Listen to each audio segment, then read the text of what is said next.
Yesterday, I spent several hours looking through right-wing posts, and this morning as well, just because things keep evolving so quickly. And I wanted to see if they were really as troubled about the midterms as I'd hoped they were, and they are. You have a few out there still trying to say that, it was all just blue states, so that was to be expected. But to me, that just means they didn't actually look at the results and how severe they were, because they were absolutely severe. That was an absolute rebuke of Trump. And they're even trying to say, like, yeah, but the media's just saying that MAGA is turning against him. They are. They are. I think that we looked at the numbers and something like, we know that 7% voted against him, essentially. And I think that would be higher, except for the fact that I know a lot of people have turned on Trump, but essentially they've turned on politics altogether. They feel like both sides are bad, especially when they feel like both sides are run by Israel. And the death of Charlie Kirk and Erica Kirk and how they've tried to play this has really backfired on them. And there are so many people that don't want anything to do with any of it because they just think Israel's in charge now. So they're just mad at everyone. They would like to unite with both sides and take down the governments is what they want. But they're pissed. So I don't think you'll see them voting.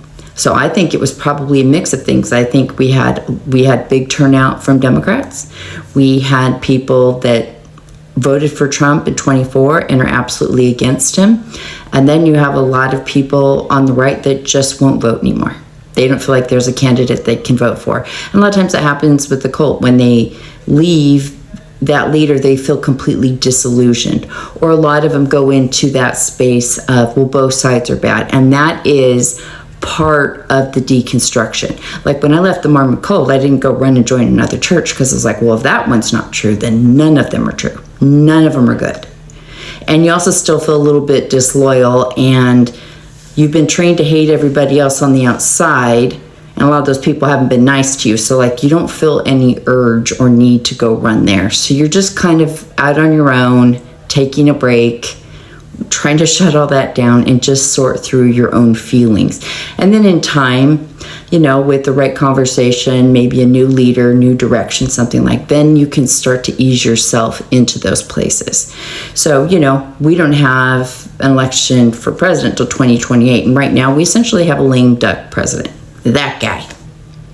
And I said from the second I saw the 2028 hats, I felt that was him just trying to project strength and longevity. One, because his body's failing, his mind's failing, but their policies are failing. And he has to make their party look strong and like that they're in control and popular, because they're not. And the Democrats have never looked so strong. Like, did you ever think we'd be here going, holy shit? I mean, Chuck Schumer felt strong enough that he could go in and say, hey, if you'll just give us that 1-year extension, we'll open back up. Like, he felt enough strength to go in and do that. And I think that was a smart thing to do, because it makes the public look like, well, at least the Democrats are trying. They're at least willing to have a conversation, because that's how shutdowns happen, is you have conversations. You don't just slam the door and say no. And then, there's so many ways Trump could do this, except when you're a narcissist, a malignant narcissist cult leader, you trap yourself. And so while he could have, gone back on Snap and said, well, of course we want to feed everyone. Of course, we didn't mean for this to happen. Let's fix this. He could have looked like a father figure, which some authoritarians try and do. He didn't do that. And he just gets mad when he gets told what to do. And so then he backlashes, and it went from like, we're not going to do it, F the courts, F everybody, F the Democrats, to like, then the judge saying you have to, and they're saying we're not going to, and then you got Caroline Leavitt going, oh, we're absolutely following the law. And it's like, well, we will, but it's going to take weeks or months, and then back to absolutely F you, we're not doing, like, there's schizophrenia up in there. Dementia, schizophrenia, all sorts of psychological problems. But it kind of looks that way in the comments from people on the right, because the infighting is so crazy. And now he's screaming, no, you just get the filibuster. You kill the filibuster. Nuke it, nuke it, nuke it. And you have a lot of people saying, trust it. Trump has never led us astray. Trust him, trust him, trust him. Those are people that have his mushroom in their mouth, and they would drink Kool-Aid with him. They can't live without him. So they're going to say, absolutely trust him. But there was several, and they're going, are you crazy? The Democrats will use this, and they're going to pack the courts, and they're going to cheat, and they're going to do all this stuff, like, the constant, we're going to cheat. But they really feel afraid. Like, I don't ever remember hearing them feel afraid. I remember them being angry at us, not liking us, thinking we're evil. But now they're just like, they are coming for us. They are going to dig out from underneath us. They're going to take all the power. We're never going to have another Republican president. They're going to turn this into communism or whatever it is. But they really think that they have Trump on his back heel, which in a lot of ways they do, because he will not have a conversation. He won't communicate. He just doesn't have a direction to go. He feels stuck and he feels trapped.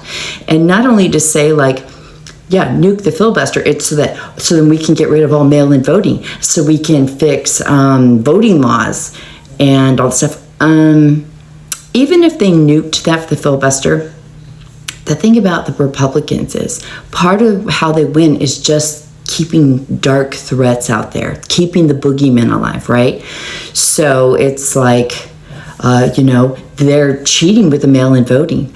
Oh, that, they go in and they pretend, and all the illegals vote and say, if you made it, so let's say they go fix all that. Let's say they do that, and then they lose. Then what? They're fucked. They need the boogeymen. They need all that stuff going on. So that's kind of why they're fucked with the money. It's like, oh, the prices are crazy, and that's how he wins, right? He could rip on the economy, but now the economy is the same. So that's why I keep saying, like, everything he threats to do, I'm like, do it. Put all your chips on the table, bro, because when you put all these boogeymen out there on that table, you're going to find yourself in a world of hurt, because people are going to realize it's not the problem that you said it was. And they need these. So if they get rid of the filibuster, they'll actually have to deal with laws and things like that are brought to the table that they really don't want to vote on. They want to keep them boogeymen. So the things Trump's threatening, and even some of them are like, yeah, but even if we went to say no more mail-in voting, like there's Republicans that will not vote for that. So they get rid of the filibuster and still lose. So they are pretty freaked out. And for Trump to think, all you have to do, nuke the filibuster, we're going to pass these laws, and there'll never be another Democrat in charge, and we'll never have any more problems.